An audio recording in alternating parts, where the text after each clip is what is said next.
And Wealth, sponsored by Rodney Anderson with Supreme Lending. With the national average of mortgage rates moving lower, should you or should you not refinance? That's the question everybody seems to be asking. Joining us today is our mortgage expert, Rodney Anderson. He's here to clear the air and answer a lot of questions. Absolutely. There's a lot of activity going on right now. The housing market the last several weeks has really exploded. Interest rates are moving a little bit lower, and there's a lot of people out there that should consider saving money by refinancing. Okay, ready? So we're actually going to hear from some of you. The first one is Pamela in Plano. She says, Rodney, my husband and I, we own a home that is worth $400,000. We owe $250,000. Our current interest rate is 5.5%. Should we consider refinancing? Yes, if your interest rate's over 5%, it may be worth it for you to refinance, especially if you're over 5.5%.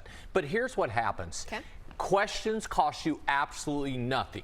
Saving money can give you a huge amount of results, and a lot of times people don't understand. When you call a lender and you ask them about, should I refinance, and if they say, no, it's not worth it at this time, then you know you called the right lender. Don't let a lender sell you something. Make sure it's good for you just as much as it's good for them. Okay, and also key there, questions are free. Absolutely. Questions are free. All right, this one is Stan from Allen. He says, my wife and I are considering a refinance. We owe $180,000 on our first mortgage with an interest rate of 4.875%. Okay, that's very specific. And we have a pool loan for $70,000 at 7.5%.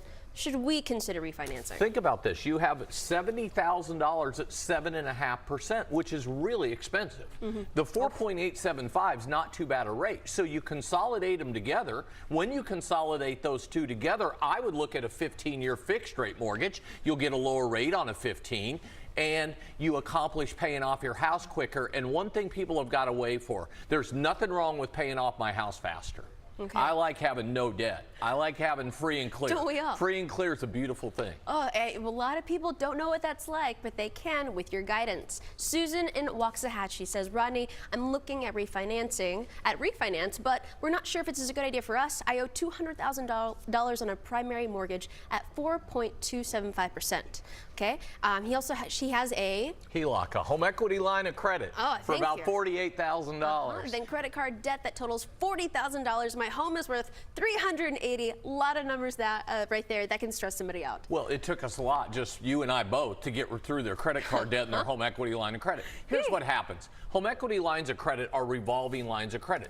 The Federal Reserve raises rates, those go up. Credit card debts, Federal Reserve raises rates, those go up, and those kind of loans can explode on you. So would I consider refinancing? Especially the big one to me there is the home equity line of credit and the credit card debt. If you can put it all into one nice little package, put it on a 15-year fixed rate mortgage if you can afford those payments, because your cash flow may be going down, it's a good opportunity. Okay, our last one is from Steve in Fort Worth. He says, my wife and I did a loan 3 years ago. We owe $150,000 on our mortgage. Our current interest rate is 3.99%, and our value is $300,000. Should we consider refinancing? You have a great rate. Stay where you are. The only way I would go and do anything is if you had a lot of credit card debt and needed to do a cash out refinance or home improvements. Okay. But other than that, stay where you are, don't refinance. Because it's below 5%? Yeah, it's a great rate. Anytime you have a rate below 4%, unless you're doing something else, a cash out or something, and you have some other means for that you have to accomplish, then stay where you are. Don't refinance. Rodney, I learn a lot from you every time you're on. Thank you so much. I appreciate you. If you have some questions that we didn't have answered here, give Rodney a call. His number is 1-800-EXPRESS for all of your mortgage and financial needs. You can also log on to his website for more information. Reach out to him. Ask that free question. It's rodneyanderson.com.